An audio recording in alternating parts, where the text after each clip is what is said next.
Welcome back, everybody, to another episode of the Southern Outdoorsman Podcast. We're back at the home of our buddy Alan Summerford. We're going to be talking about a bunch of things that you need to be doing right now to prepare for next season, whether you own your own land and you can manage it or you're just leasing a property. So, Alan, how are you doing? Man, I'm doing great. How are y'all? I'm doing great. I managed to get through that intro without saying the word stuff. Jacob does not, he hates it. He can't stand it. So there's one. Yeah. How are you doing, Jacob? Not great now. I was doing really good. I was very proud of you for a moment there until now. But I had to find a way to disappoint you. Yeah, no, I'm excited. Today we've got some interesting conversations we're going to have looking at what we need to get done before next season, and really right now take advantage as season is closing or has closed throughout pretty much all the country. What we can be doing from a hunting standpoint to get ready for next season, be prepared instead of kind of waiting around and last minute trying to get a lot of things done in order to be what we think is prepared. So, Alan, got you on. You're a guy who's been on podcasts a handful of times now, probably 3 times, I think. Yeah, 3 times. So this might be the 4th. And the thing about you, we've talked about a bunch, which we've got one deer here that kind of falls to that category, is you're the guy we always, don't joke about on the podcast, but I always talk about, like, if there's a guy who's killed drop-tine deer in Alabama, it's Alan Summerford, okay? Killed more drop-tine deer than I've ever seen. Which actually we've got one here sitting on the ground that we're going to talk about in a little bit. But also you're just really consistent killing really mature bucks in the state of Alabama. And really, you're someone that I look at as a perspective of what is possible in the state from a quality standpoint. Because a lot of people, and we guilty of this too, talking about pine goats, which we hunt a lot publicly, and Andrew's got his privileged hunting property, his hunting club that he's in. I'm out there on I call it Section 8 Hunting Club. It's called public land.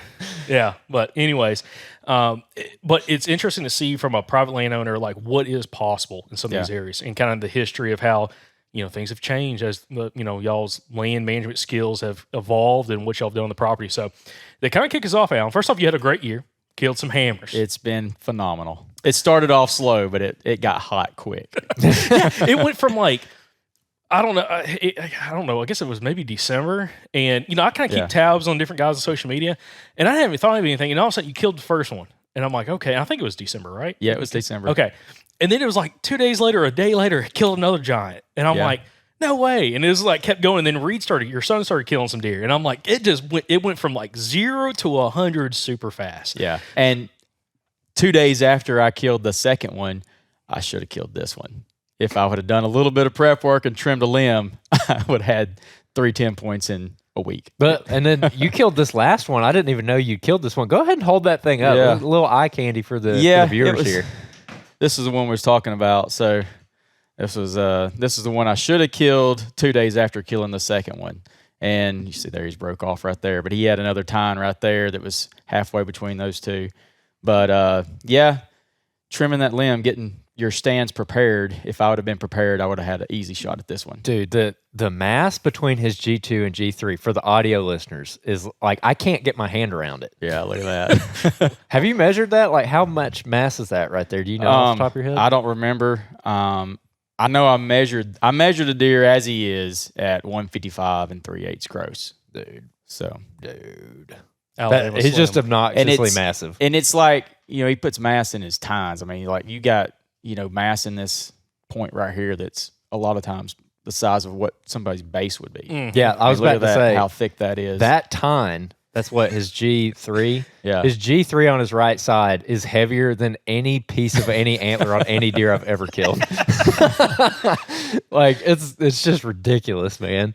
Yeah, and these deer, we got a genetic over there that typically this side a lot of times we'll have a split G2 on this side, and then this other side, you'll almost get like 3 points come up, and they're always stacked right there tied together. Man, it gives you some pretty awesome circumference measures when you got them stacked like that. So they're kind of unique genetic, but we've killed them like that for, 20 years.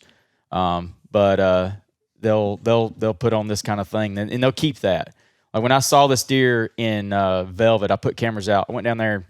My wife got me a bunch of cameras to go put out in June, and I have never run cameras down there that time of the year. Usually I just don't ever mess with it, but I was like, she bought me all these cameras, I'm going to get some out, and this deer showed up on one of them, and he looked like just, like them big old clubs that's just got little spikes coming up on. Like, this looked like a whole entire club on this side, like, because it's just like all these tines are so close together, like they look like one big mass of stuff coming off, so it was pretty cool watching him grow. But, dude. I would say you're known for killing deer in Alabama that don't look like they're from Alabama. Yeah. It doesn't look like an Alabama deer. Yeah, they're built a little different. But that's the thing. That's part of the key of doing this. You have to let big deer walk to kill giants. And that's been a motto that I've had. Like, yeah, I've messed up and shot the wrong deer before, but I had a chance to kill this deer with my bow last year, and he would have been very respectable in Alabama. I mean, he was a 140 class deer last year. Really nice buck that anybody would have been thrilled to shoot. And honestly, I wanted to shoot it. But I just felt like, man, he's got potential to blow up, and there's no reason for me to kill another 140-inch deer. It's just a clean 10. Like, let's see what he'll do. And then, I mean, he put on at least 15 inches. So Oh my God. I want to get to that point in my life where I'm like, Yeah. I don't want to kill another 140. Let's let that sucker go and figure out something else. Yeah. No, but that is, again, so what we're showcasing is not only we're going to talk a little bit about your hunting style, but also what you do prep work in order to get ready on these properties. And we mentioned this a little bit earlier on. I think it's important for us to talk about this, or I say we mentioned it before we started recording, is how similar your hunting strategy or style is to one of our past guests, Daniel Williams, when it comes to annual patterns.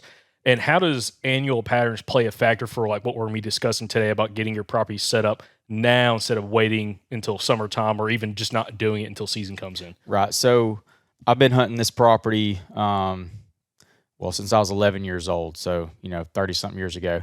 And, I didn't know how to hunt back then whatsoever. In fact, I really didn't know how to hunt probably really well until I got out of college.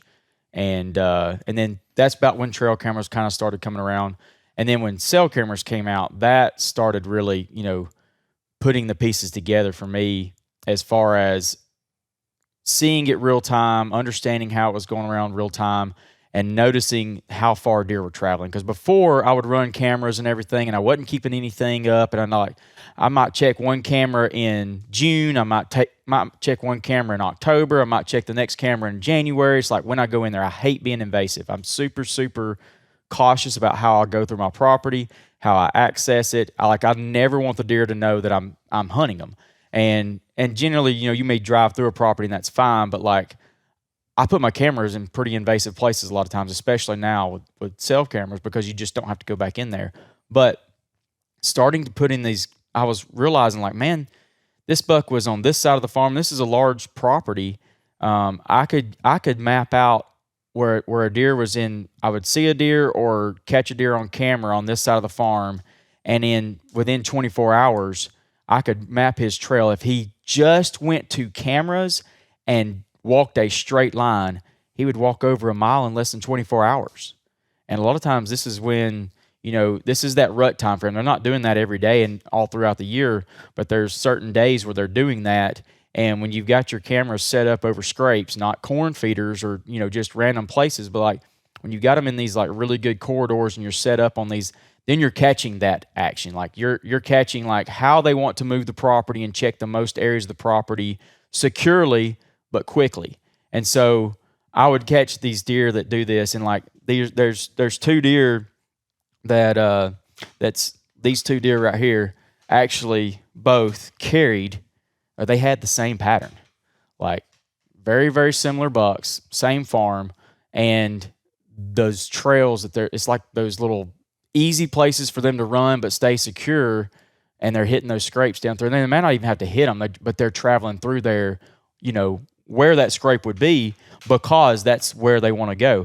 And so like you go through the property and you find and locate these areas on the property, and then you start taking and figuring out, well, what day did they show up in daylight? Yep. The most. And then you start putting all this into a catalog. I mean, Daniel Williams, like, man, when I was listening to that podcast, like he's talking about that, like he even probably did it more to a T than what I do. But like he had it on point, exactly what I've been doing and trying to figure out when to be in the stand to catch this interception. And so now that you have this data that you can figure out what days it's going through and when you need to be there, well, now I'm not reacting to something. Like I am actually looking at the wind and the weather and like, well, I want to plan to be there on these days. And if I've got the wind to hunt this one, I'm hunting this stand. If I've got the wind to hunt this one, I'm hunting this stand. It gives me an idea of like where to go. Because I may not have had a picture of this deer for a week. I don't pattern a deer based on, well, he's coming in 2 or 3 days in a row and I'll go in there and shoot him. That's not what this is. This is like acting before it happens. So you want to know, well, if he showed up there last week, where's he going next? And making that move to where you need to be, so that you're not just reacting when you get a picture. Yeah, and I love talking about this, and I love that tactic in particular, because you're kind of taking the decision and making it way ahead of time. So Yes. so when the time comes, I'm the world's worst about this. Probably why I didn't kill anything in Alabama this year, or at least not to this point. We still got a couple days, but it's like when those days roll in, I don't really have. I've got stands or areas in mind that I want to go hunt. But when it gets to be that day, I check the wind. I'm like, oh, do I want to go here? Do I want to go there?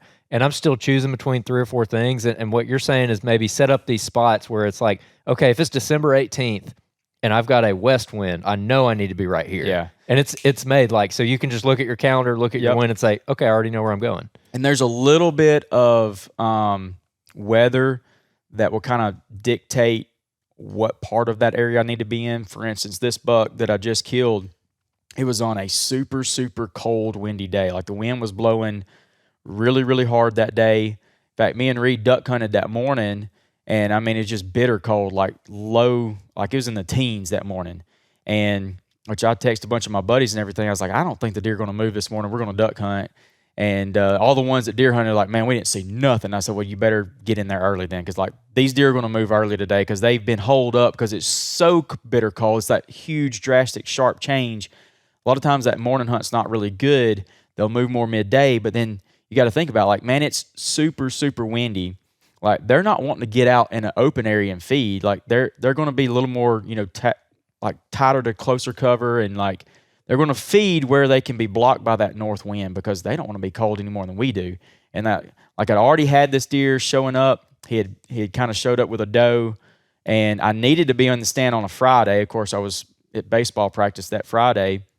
And I was like, well, I know he's going to be with that doe in that area for a day or so. And then the weather and everything just kind of lined up perfectly to be there. I've already had, good success during that weekend. The Martin Luther King weekend is just golden down there. It's like that post rut or chasing little bitty fawns and stuff like that. It's like you can really, they draw the big ones out of the thick stuff. And so that's what kind of geared me towards going to that stand. Yeah. I've got a lot of questions that I want to ask about, especially again for this postseason time frame. Whether you're in a hunting club, whether you have a lease, whether you own your land, like the different things that you need to do to prepare for next season. So to kick us off, I want to start with the people who maybe they lease something and they can't go in and whack a bunch of trees. Like there's limitations to what they can do. Like I'd fall into this category. I'm in a hunting club. We can plant food plots, but I can't go and saw trees over. I can't install new food plots without permission from the timber company. Just things like your hands are kind of tied. Yeah. So what's the first thing that you would do in that situation? What's the first thing? It's February, March, April, whatever, postseason time frame that you're interested in doing to set you up for next season. Yep. So if you haven't been running trail cameras over scrapes in these rut funnels and corridors, that's what you need to be finding and doing. Like, so if you have been doing that and you have a little bit of history, now start marking those dates and like planning your hunts for next year around those dates to figure out when those bucks that you're after are daylighted, and like keep a record of the bucks. Like don't just look at the one buck that you targeted this year. Like I targeted this buck, he had been using this same corridor and this same funnel for 2 years. Now, granted, this is low pressure private land, but it could also do the same thing with high pressure private or public land, or they're going to have areas that they get away from people, and where they're still going to be chasing does. They're still going to be doing what bucks do, but finding those corridors. And if you haven't been running cameras over scrapes, then I highly recommend that for each and every person. I mean, yeah, you can have feeders out and all that kind of stuff, but like I very, very rarely ever run a feeder, and I very rarely hunt, overfeed, even though we can bait. But having the feed out there is one thing, but getting that information, like figuring out where those bucks want to be in daylight. If you're not getting that, then, go start doing the scouting now. You can walk through the woods this time of year. You can see rubs, you can see scrapes, you can see all the trails so much easier this time of year. Find that on your property, get into those invasive areas that you never step foot in, and find all of that, and then start monitoring that with your cameras to start building this history. Like, so maybe you don't have that history now, but you need to start building that. And that way you're not just reacting to what's happening, you're figuring out what's happening way ahead of the game and knowing. And like sometimes people like want to do scouting in bedding thickets and looking for sheds. You know, I don't really hunt where I find sheds. I find sheds all the time. Sometimes I find them in food plots or big ag fields and stuff like that. But like, I'll find sheds just randomly in spots turkey hunting that like I would never hunt here. You know, so like just because you found a shed in that area doesn't mean you need to go hunt that next season. But you can go in and like really break apart the property, start looking at big picture, because where these bucks are traveling these routes in this time frame is usually where they can cover the most ground the quickest and check all the different doe groups that are coming out, because the doe groups are not really moving around that much. They may migrate if you've got soybeans and stuff like that from, you know, that really early time frame. But once you get into kind of the heart of the hunting season, basically your does are kind of doing what they're going to do. And these bucks just want to be able to check as many does as they can on these loops. And so figuring out where all these pinch points are, and it's a lot of transitions. Like if you don't have fields, it's transitions in woods, like just different habitat types coming together. That's typically where they're going to run, because they'll spend a lot of time in that really thick stuff. But when they're doing this, they're traveling. Like they're trying to get somewhere quick, but they want to stay covered. And so finding those areas on your property and setting those properties up, or setting those spots up with mock scrapes. Yeah. So another question we get a lot, and I want you to kind of go into this because to me it kind of goes in with the annual pattern, kind of setting you these specifically like rut funnels up for hunting, is how do you pick a stand location? We get that question a lot. Like once you like have the data, like you know, like this area right here, like it pinches the deer down. You know, you have a lot of daylight activity during a certain window of time with bucks on trail cameras, or you visually see them. How do you go about figuring out how do you want to put a stand in there, whether you're leaving a stand or if you're going to do a hanging hunt, like kind of with a mobile setup? How do you go about analyzing that to figure out where you need to set up, especially when you're talking like bow hunting? Because I know you bow hunt a whole bunch. So it's all about access. Like access is probably one of the biggest things that people make the mistake of. Like I see it all the time.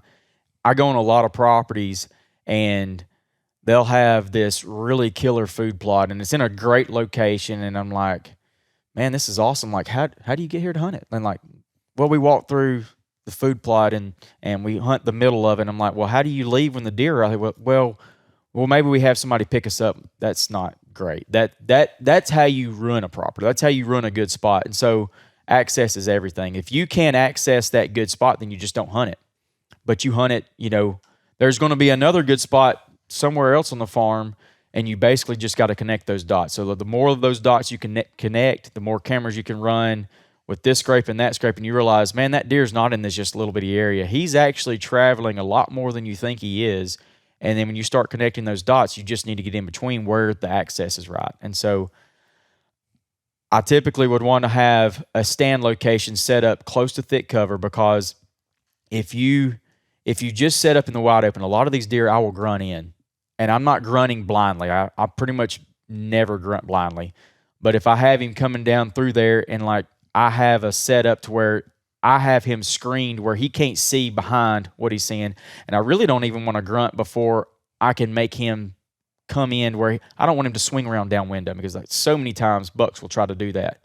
But if you let him get just far enough by you to where when you grunt, he can't see through a blowdown or a top or a hinge cut tree or whatever, then he's more likely to just run up to that area to where he can see around it, and he can't really back around to get downwind of you because it's too thick for him to walk around that way. Well, then you can sort of, you know, call him in that smaller distance and get a shot at him with the bow. But like, it's really hard to just call in open woods and the deer just going to look at you and like, yeah, I don't see anything, or that's not, you know, secure enough for me to walk up there to and get a shot. Then that's just not going to work. So kind of going back to it from like the guy who's leasing properties in a hunting club, has permission property, again, can't do a whole bunch of excess habitat work other than like maybe food plots. when it comes to, we're kind of going through a couple different points here. This is kind of our point one, kind of looking at the annual patterns and looking at these stand locations and getting stuff set up now.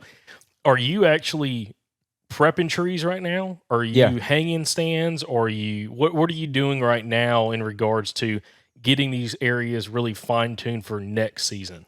So now's as easy a time to go move and hang stands as any, because you're not dealing with all the ticks and mosquitoes and the snakes and everything else. It's cool. You don't get worn out trying to do all this, but these transition zones, I mean, I can't stress enough like how much those habitat changes, whether you've got pines and oaks, in close proximity, or maybe there's a clear cut that was cut, 10 years ago, even if it's not great habitat, but it's different than what the rest of the woods are. There's always going to be these little edges, these little points that come out, and then terrain features. Like maybe there's no work being done, or there's a lot of terrain features, little points that come off of a ridge or something like that, and you're finding these trails, working around those, finding scrapes around those. Like that's when I'm going in there. Like it's better to put it in there now and do this work. And if you need to hinge a couple of trees down just because you've got a 70-yard gap and you want to make it, 30 yards gap, just hinge 2 or 3 trees down. Like it can be small saplings,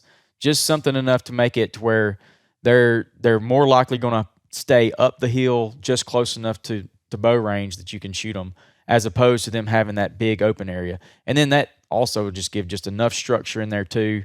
Maybe you find whatever the nature's done for you. We talked about a lot of trees being blown down and stuff like that. I like setting up in a blowdown. I mean, most of the time you can use that as shielding your access into a spot. You can stay behind the blowdown. And if it's just like one big open tree in a middle of a wide open, a lot of times they're not betting on just a one tree. And so, but a lot of times there's going to be a scrape around that edge, or they're walking around that edge, and they like to walk around the edge that the top lays more so than they do the root ball. And so just understanding that in your setup and using that to your ability. But look for transition zones, transition edges, ditches, creeks. All those things are going to funnel deer through an area. But getting out there and finding that now is so much easier to see than if you try to find it in October or even November. And especially if your rut is like most of Alabama is December and January, well, you're not going to see any of that sign until, December or January. I mean, a lot of times the deer don't really do a whole lot in October. You'll find rubs and stuff where they've rubbed their velvet off, but like you're not seeing that rut sign.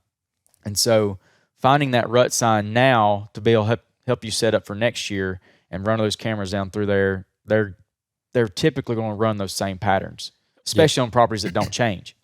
I'm about to steal your question, no, son. You're absolutely not, because a little more creative. No. So what's your advice for someone who is just now, maybe it's really not the time of year people are acquiring leases. That's going to be later, late spring, early summer. But if they have a property where they haven't been running cameras and all that kind of stuff, or maybe they just got permission property, like they just picked up something outside of just a lease that they're getting access to right now. What is your thoughts on when you're talking about like postseason scouting? How are you going about walking a property? And I know there's so many different. That's exactly what I was about to ask. There's so many. I'm faster than you. There's so many different ways of scouting a property based off habitat, terrain, all that kind of stuff. But what are some of the high points you would want to go if you've never stepped foot on a property and you're trying to find this information now to figure out potentially roughly where you would want to put stands based off sign? Well, what's the thickest part of the property? I mean, that's number one. I mean, deer, you don't hold deer with food. I don't care what anybody says. If they want to use corn and the best food plot in the world, like that's not going to hold deer. Yes, deer will absolutely be attracted to that. Yes, deer are going to use that. Yes, you can kill deer on that. But the deer are spending most of the day in really thick cover. So finding that thick cover is first and foremost on your property. Where is that thick cover? Okay, now that I've identified that thicker cover on the property, now how can I access to hunt that thick cover where I'm not walking in and my wind blowing in there? Like you treat that as a sanctuary. You stay out of it during the hunting season. Like you don't just go walking through it. Like you don't have a whole lot of options when it's permission land or a leased land as far as creating this. So like make sure that is sanctuary. Like make sure that people are not walking through there, and like you don't need to go bump a deer out of that because you just know that's where they are. But now figure out how are deer entering it or exiting it, what's relative to it that they would travel and walking that part of it. So that's where you're going to find the sign that you can actually hunt. You can't get in the thickets, so to speak, too much. It depends on, it depends on what habitat type it is. If you go blowing out the thickets, you're probably going to make, you got a couple of chances to do that, and you're going to blow him out. He's done. Mm-hmm. And go ahead. I look like they're going to say something. Jacob's over here elbowing me. I see it. Yeah, like I'm violating the thicket all the time. I guess I'm. No. How thick's too thick? Well, I mean, they've got to be able to move through it. Okay, when I say a thicket, what I want to see when I go in and see a bedding thicket, one that we created or one that you find, I want to see a lot of saplings. Like they can be like thumb size or up to 2 or 3 inch saplings, but I don't want it to be leaves on the ground underneath it. I want to see a lot of forbs, a lot of native browse. Like it can be either stump sprouts like where the clear cut would have, but also I want that blackberry aspect to it. I want to see other forbs and maybe some grasses. Hopefully, will also be in there. Down structure, like a big tree falls over around that. Like I want to walk in there and it to be all the vegetation be like chest high and down. Like I don't want everything to be like so tall that it's all just basically leaves and a whole bunch of thick trees. It's hard to move through. Mm-hmm. There's no food. You can find deer will use that some, but that's not the highest quality. They want to be able to feed several times throughout the day in their bedding area and then move out for that destination food source later. All right, guys, we're out here today. Got a little in the field tip for you. We're scouting this fresh clear cut. I think this was cut sometime in the spring. We identified this using onX's recent imagery layer. This image is about 2 weeks old. They update this every 2 weeks, so you're getting brand new satellite images. So we were able to find this beautiful clear cut. I mean, look at this. This looks like where a lot of big bucks get killed in the south in rifle season. So we're actually using this tool along with the topo map to walk and look at this low spot over here to see if we can find a good rifle setup for when the rut comes in a couple weeks. So we're gonna walk over there and check that out. In the meantime, if you want to access this or any of the other features available with the onX Elite membership, use the promo code SOUTHERN and you can get 20% off. I just bring that up because like some clear cuts you'll see, depending on like I've seen, this is more on public land, where they've planted pines so tight. I'm like, I don't know if you can push through it. Like the saplings are so tight. And every now and then you'll find like a break of it where a deer can actually go into it, but majority of it, like they can't enter or exit in some of those spots. That's what I was trying to get at with, is there anything, if you're scouting a property, looking at a property postseason, is there anything that you could see is too thick? Which, I mean, I guess the sign would kind of tell you that too. If there's a void of sign, no tracks, no trails, no rubs, no scrapes, probably that's not it. You probably look at the outer edges of that and try to find a place that they're actually coming in and out of. So I walked a property in Georgia last week that's a perfect example of that. He had basically it was like uplands that transitioned down into bottomland. And in that transition part, he had gone in there and it was all kind of like junkier timber. It wasn't like high quality timber, but it was like really big like water oaks and live oaks. And it was a few post oaks and stuff of what should have been there. But you could tell it's just the absence of fire had created, trees growing more in an upland spot that shouldn't have been in upland. And he went through there and had like all that chipped up, like basically with a mulcher. But instead of chipping it and all being laying on the ground, like they take the chips out and they harvest it. He got paid to do it. Well, the problem is that all that is going to stump sprout up and just get really tall really fast. And he tried to burn and actually didn't really do much good burning because he burned in the spring time frame. And basically now you've got all those stump sprouts that are all just shooting up. And it was like void of deer. Like it was so thick, nothing would walk through it. Now he had a ton of sign around it. And there was pockets, like you said, that actually had deer sign in it where they could get up in there. But majority of it was so thick that he had lost it.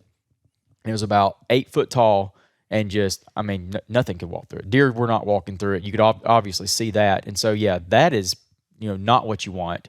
You want to try to find something that's kind of in between that and then just bare open grassland. Like you want to have all that woody stuff in there, but in a manner that they can still browse on it and feed in it. Mm-hmm.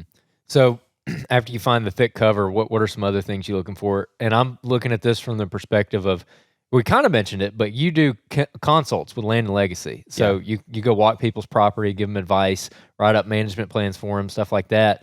And I'm just curious on when you go to a farm and you're looking around, what maybe the landowner doesn't have a ton of history with it. They haven't been paying attention to the things like scrapes that you would pay attention to. When you're walking a property, what is something that you would see where you're like, hey, put a stand on this? Yeah, well, a lot of times I'm finding that exact sign that like you're going through there and you find, several different features come together. Like this one kind of, it wrapped around it and then kind of came to a point right there. And like I said, all this stuff was too thick. Well, then there was these roads going through that transition from really thick cover to a little more open, but it was like all privet. And so it was still thick enough cover for them to transition through, but they were hugging that thicker cover. And man, there was a spot where like 3 trails came together and like there was a rub. I'm not even kidding. Like it was almost as big as my waist and a big scrape right there beside it. I'm like, dude, why have you not got a camera here? Like, yeah, you're not going to hunt here, but I want to know when that deer's using this. I want to know. And then he'd actually done some work back there. He kind of created a bedding thicket, and it was not quite bedding thicket yet, but like he just needed a little more work to do. And it set that little spot up really great. And like that's going to tell him like, hey, we've created this bedding thicket now. Now we've got this scrape right here and all this transitional cover, and we're going to fix that transitional cover. We're going to like set it back, and then we're going to do a little more herbicide treatments to kind of get it right. But now like that's going to set up really well, and it's sort of centrally located on the farm. So like when a deer goes and uses that bedding thicket, he's going to know like that was set up like 40 yards from that bedding thicket. And so now using that camera in that location, like he's going to know every time that deer, he shows up, 4:00 in the morning, he's probably laying right there. And then now you go hunt this food plot that's over here beside it because he's only 70 yards from that food plot for early season hunt. So there's a lot that you can do. Like when you see that kind of sign, when you know like, hey man, there's a pretty good buck using this. This is a big old huge, community scrape. All these different draws kind of come together in one spot. It almost made like a sort of like a T shape right there. It's just too good. Mm-hmm. And another thing I wanted to touch on too before we move off of stand placement is you explained it to me one time that you want to set your stands up kind of like what was the show? Like Home Improvement? Yeah, Home like Improvement. Will Wilson looking over the fence, and all you see is his eyes. You want to be that guy where you're just looking down into where the deer are at, and that's as invasive as you are. Can you explain that? Yeah, so I probably stay on the side of not being aggressive enough because I'm so like anal about bumping deer. Like I hate bumping deer, especially on private ground. Like I want those deer to feel as safe and secure as they can possibly be. And so sometimes I don't sit on the X when I know like, man, I could set up on this spot for sure. And I know that he's going to come in bow range. But the problem is does and little bucks, and I've got really high deer numbers on pretty much every property I hunt. Does and little bucks don't always use that spot like an older mature buck would use. And so what happens is you're set up on the X, and yeah, you could kill the buck on that X, but like if it's not a real, you need some negative terrain kind of behind you. And if it's not a lot of negative terrain behind you, if it's all kind of good stuff, you're going to take you're going to be a lot more invasive on that. And there's going to be deer that's going to use that spot. They may be 40, 50 yards off the X of where you really, really need to be. And they get downwind of you and they blow your hunt because maybe the buck's just right there. And well, you busted these deer that were coming out first. I just feel like I try to be as clean as possible in my access in. I may set up just a little bit farther off of where I think the X is, but I use that cover. I've got maybe something, a wall of, native grass or a wall of just a different habitat type to kind of break up that spot. And then I can call that deer to where I need to be.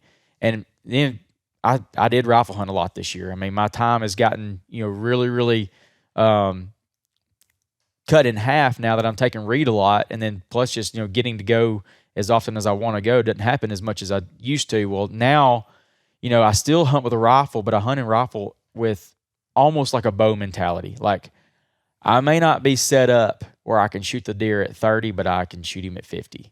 And so, a lot of these deer wound up coming. In fact, when I shot in Tennessee, I was hunting with a rifle. There was at one time I had that deer between me and you. He was that close to me. Oh my gosh.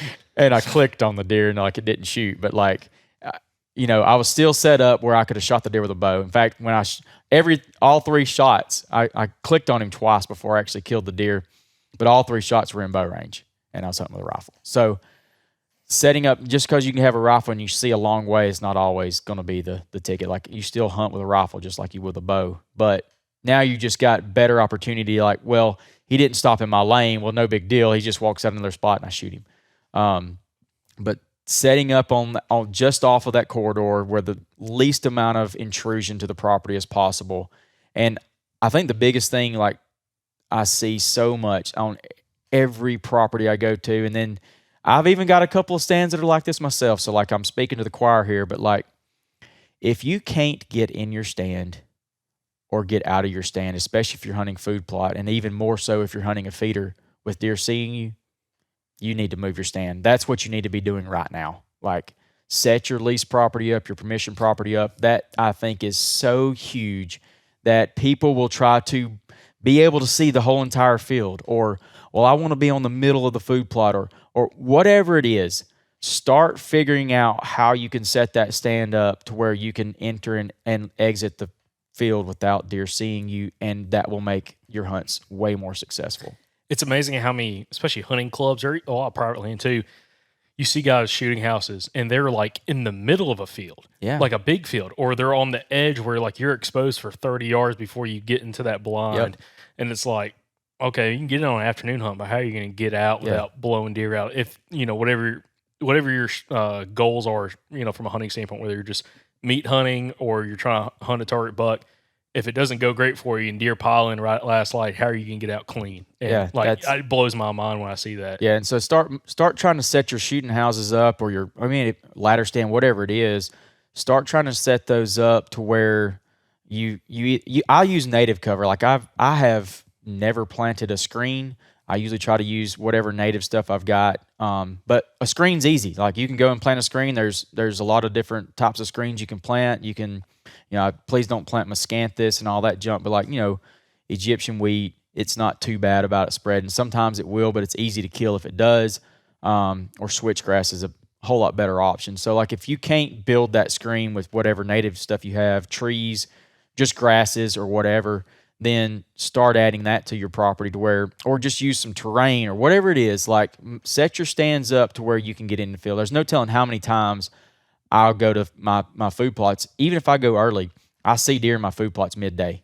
They'll bed down sometimes in my food plots. Like, they feel that comfortable. And if they're not feeling that comfortable on your property, then the chances of a deer like this stepping out on your food plots are really, really slim. I mean, it's just not going to happen very often. Especially consistency. Yeah. It might happen every 10, 15 years. Yeah. To get lucky. But like the guy that's consistently killing deer like that in those places, they're doing stuff a lot different. And again, like you said, access is a big part. And that's one thing I want to mention while we're still talking about stand placement. We're going to kind of go over to your second point here in just a second for the guys hunting, lease land, clubs, permission properties where you don't have a whole bunch of capability on moving or doing a lot of larger landscape habitat work. What do you do right now, or anything right now, when it comes to access? If you wanted to just access, like say you find that great stand location, but now you have to rethink of access, what are you doing about planning that out, getting something situated and mapping it out so you have a really good access point getting in and out of your stand with deer, in and around that area? Yeah, it could be something like maybe if you're coming through pine habitat, maybe using those pines as your screen to get in. You can take, a mower and just, kind of mow around the lane where you're not really cutting trees down, but you're just creating something you can walk through that screens you. The other thing you can do is maybe if you got a larger food plot, like a 2-acre food plot or so, maybe don't plant all the way to the tree line. That edge of the tree line usually doesn't grow all that well anyway. Why not let a little bit of native kind of stuff, it don't even have to be native. It can just be whatever grasses or just brambles or whatever come up. Just leave a screen of that between like the hard edge of the timber and your small food plot stuff. Like, allow that to that's going to do two things. It's going to give, you're going to give a little bit better access coming into your stand, but then it's also going to create a little bit more security for deer that are on the plot. And then also it's going to create a situation where the buck can't see into the plot. Like, he can't just go downwind or go down the plot like 60 yards off and like look from your woods into your food plot and see. The other thing that does too is, it gives you a little more shield of stuff that may be bedded just off the plot. It helps your access just that much better. You may accidentally bump a deer coming in, and it's just going to hop out to the other side of that thick stuff and just kind of stop. Whereas, if it could see you, and then the deer that's let it like bedded like 60 yards back off the food plot sees all of that happen, he's like, yeah, I ain't stepping out there today. I mean, it's just little things like that you can really change and make your food plots that much more attractive and better. And two, like if you've got some native stuff, like maybe if you can just take some junkier trees where that edge encroach a little bit and kind of cut some of those down, like maybe they're just little saplings or something, like maybe a permission guy's like, man, this is getting kind of grown up and woolly around there. Well, start dropping some of those around through there to kind of just give it a little more structure, a little more food that's different than your plot that they're going to browse in, and they're kind of staging that a little bit as they're moseying into the plot. That's a few little things that those guys that can't really do big timber type stuff can do. Yeah, that's a really good advice, because on my club we have that problem. We've been talking about for this coming year trying to get some of these the shooting houses off the food plots, because this is exactly like what he said. They're sitting on the food plots, and you can't get in and out of them. But I really like the screening idea, because literally exactly what you said. Like our food plots don't grow that 5 to 10 yards on the edges, depending on what side of the field it's on. It's like kind of half dirt, not a lot of stuff growing up. So just letting that essentially go feral. And it doesn't like have to be real every wide. Year. It can be, well, I mean, if you disc it in the fall, or you just let it go fallow. I mean, it just needs to be about 10 or 12 feet wide. It doesn't need to be huge. You're not trying to make like a wall, but you're just trying to make it, a stair step down from the bigger timber or whatever it is. Yeah, and I think of right off the top of my head, the 2 or 3 better food plots on our club that people normally see deer on. It does set up where you can see, if you're standing in the plot and you look off into the woods, you can see 40, 50, 100 yards off of the plot. And sure enough, you walk up in there and there's buck sign all right there. Yeah. And it's like, I guess he doesn't have to come out here, really. Exactly right. I mean, and then too, he just watches what's out there, and then whenever they come off the plot, he goes after them. So give that barrier that deer just can't watch and see what's going on in the plot. And I think too, it makes it so much more like wary for a deer to come that far away from whatever cover they're using to come into an opening. Whereas if they've got structure all the way around it, they always we create the bedding, we try to make, something that deer can break their outline up. That's what they're seeking. That's why they use those points on a ridge. They don't want to be skylined as much as possible. You rarely see a buck walk the very top of a ridge. You see a lot of young bucks doing that, and you see a big buck cross it or whatever. They'll use it sometimes, but what they're really, really wanting to do is break their outline as much as possible. That's why they like to bed on those points. Another thing, when they're laying down, they've got that backdrop behind them, even if there's no cover. And then the other thing is when a predator gets after them, they can put terrain or whatever between them and the predator to break their outline up. So that's what we're trying to do. And if there's outline or something that's going to break their outline up around your food plot, then they're going to feel a little more secure in there. Which kind of get into the second point for guys in this kind of position. I think you were talking to us before about kind of food plot management and some of that, and which we kind of hit on. What else is around the food plot, as in something you can be doing now to kind of get ready for next year in order to have it, better set up? I mean, we kind of talked about blind placement, stand placement, stuff like that, some screening cover. But is there anything else on that kind of conversation that's important? I really cannot stand when people put feeders on food plots. I think that's one of the biggest problems I see is people want to put a feeder on a food plot. Let the food plot be the attraction. And so many times I feel like they put the feeder there trying to increase use of it on the food plot. But what it does, I feel like, is it causes deer to stage up and get there later in the day. Allow your field to be your attraction. If you want to feed in an area and allow that be the attraction in that area.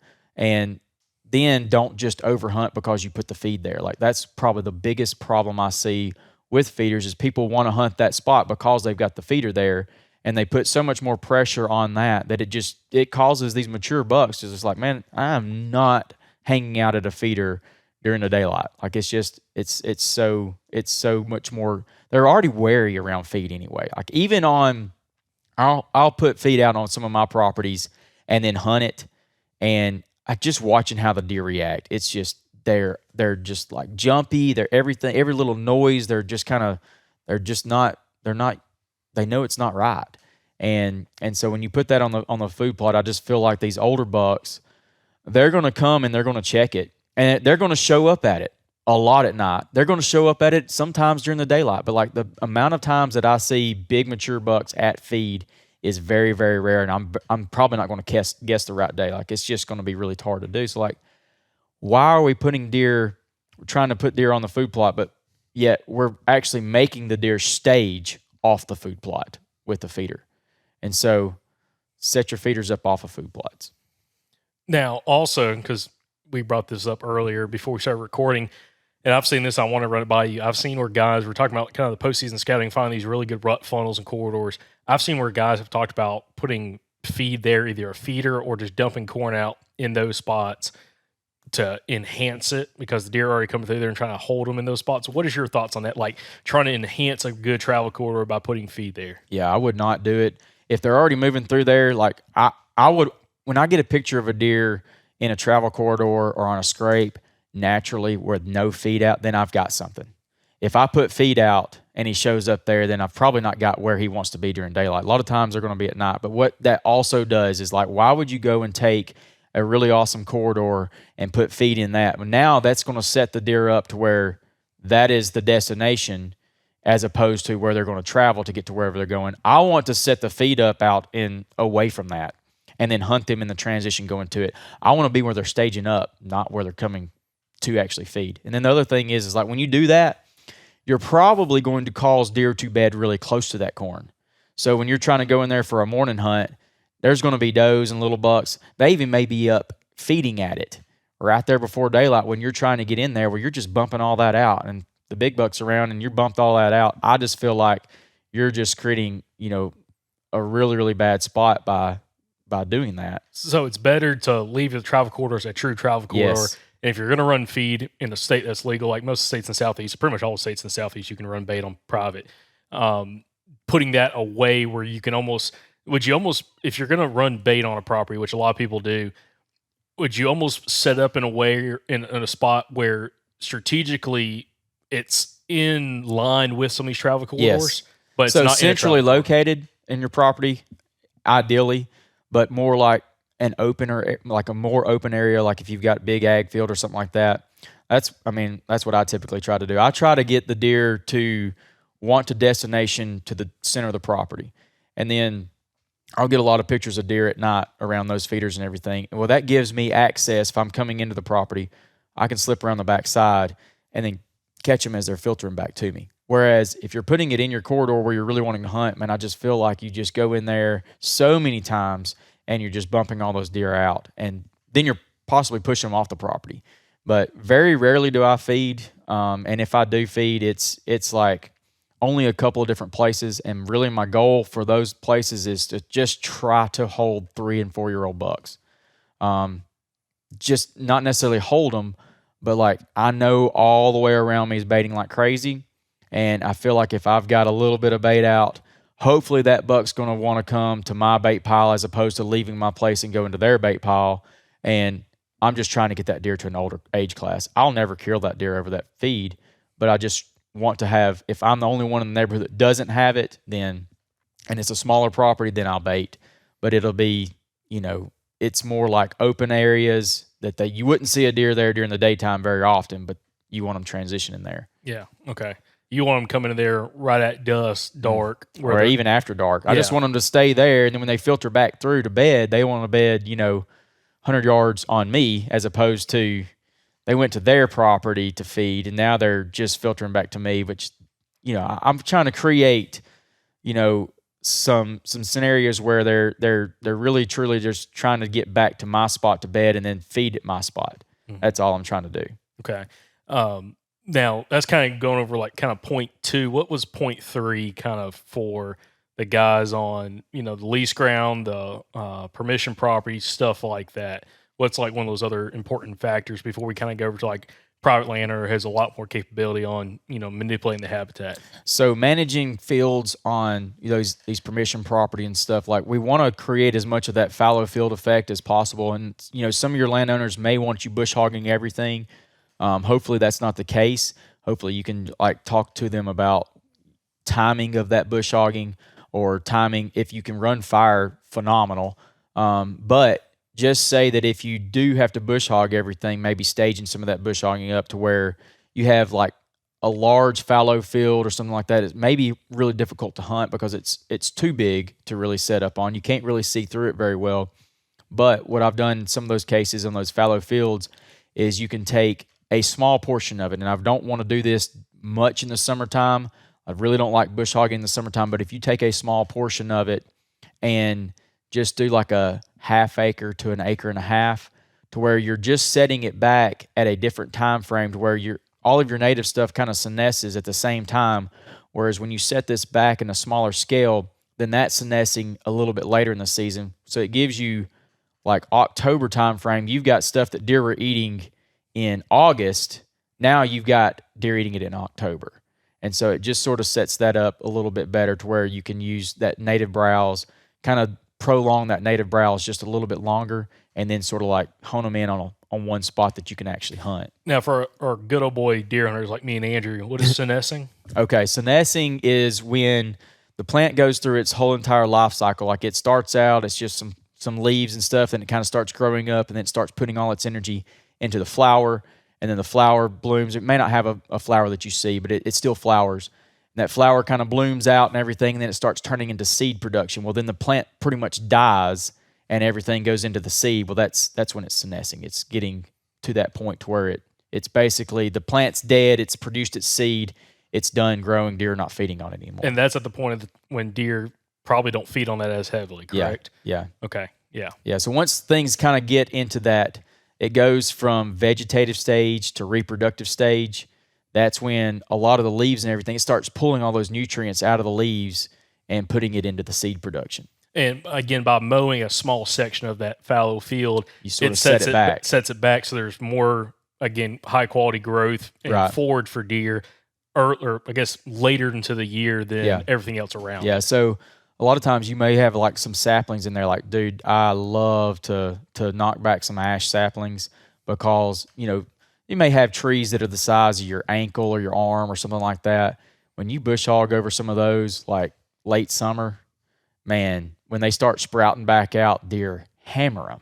And so, you're kind of like, you want to do this with fire. That's the whole goal of the fire. But if you can't burn on some of these properties, but you can bush hog, then you can use the bush hog as well. Now, I'm not an advocate for just bush hogging all through summertime because it's terrible for your turkey poults. It's terrible for the plants. You don't want to be setting out all your stuff back, especially all at the same time, and then just robbing all of your quail, your turkeys, and all the insects and different things. You're going to completely destroy all of that. But when you're doing it on a small scale and you can kind of move that scale around a little bit, that's what I'm talking about. When you say move it around, I'm just curious, just by a couple weeks? No, well, I'm talking about just, if you're on a yearly program, we try to burn either springtime or fall time or whatever. And I always try to advocate when you're burning to do different time frames. Like, don't always just burn the same spot, same time of year, because you can kind of mold it into something that you may turn it all to grasses, or you may take like all these forbs and like completely convert that over to like more grasses. And then sometimes when you're burning on that same rotation, some of the life cycle of that stuff gets messed up and it can't really do what it's supposed to do, and then it dies out. What I'm talking about is like alternating timing and also the spot. So you don't just do the same exact spot, same time of year, every year, because then you kind of shape and mold it that way. Gotcha.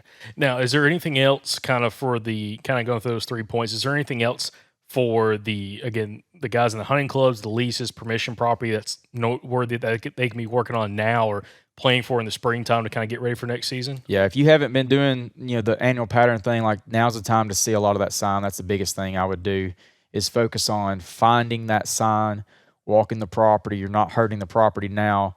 And the other thing too is like you're looking for sign now. You can see the rut sign. You're not necessarily, this is not the spot you hunt this time of year. This is just trying to set up for next year. So you're finding the sign that you're going to hunt next rut, whatever that may be.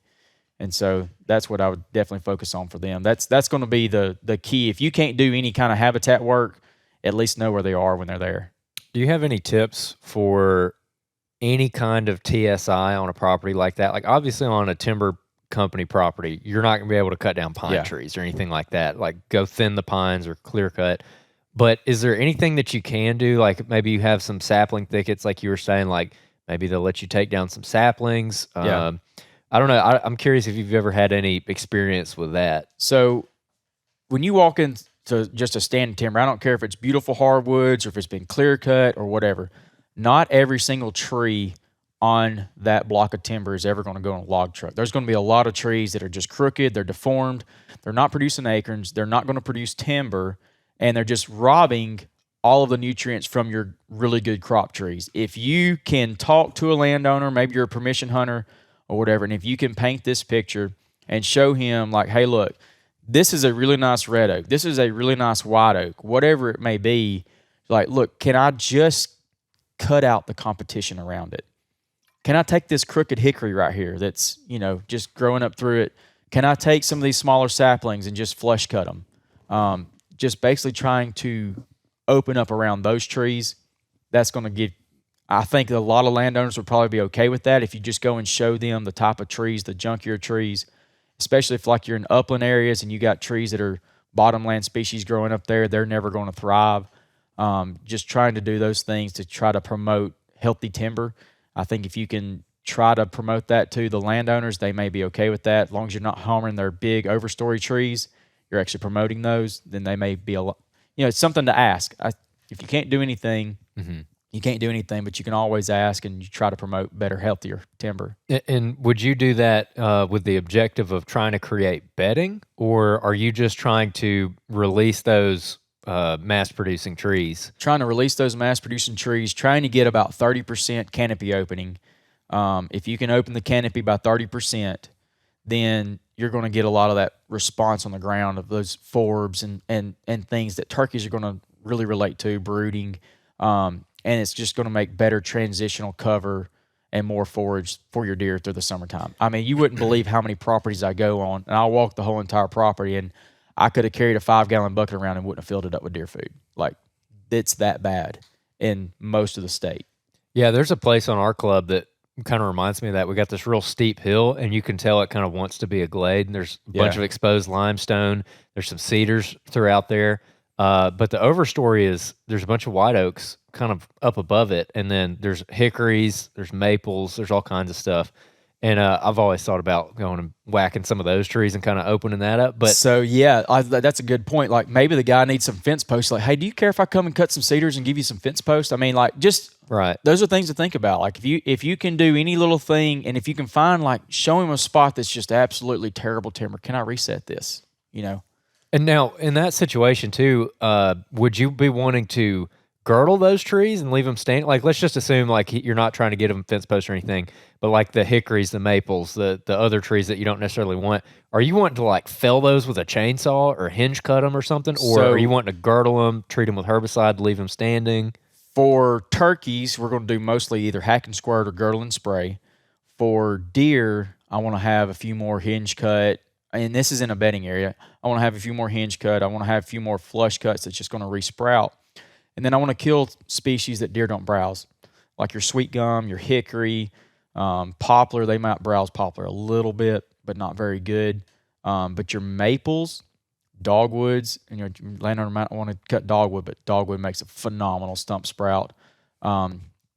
Ash makes a really good stump sprout, but you don't want to go too crazy making a whole bunch of ash stump sprouts. You're going to kill some and let some sprout, but do your research, whatever's in your location.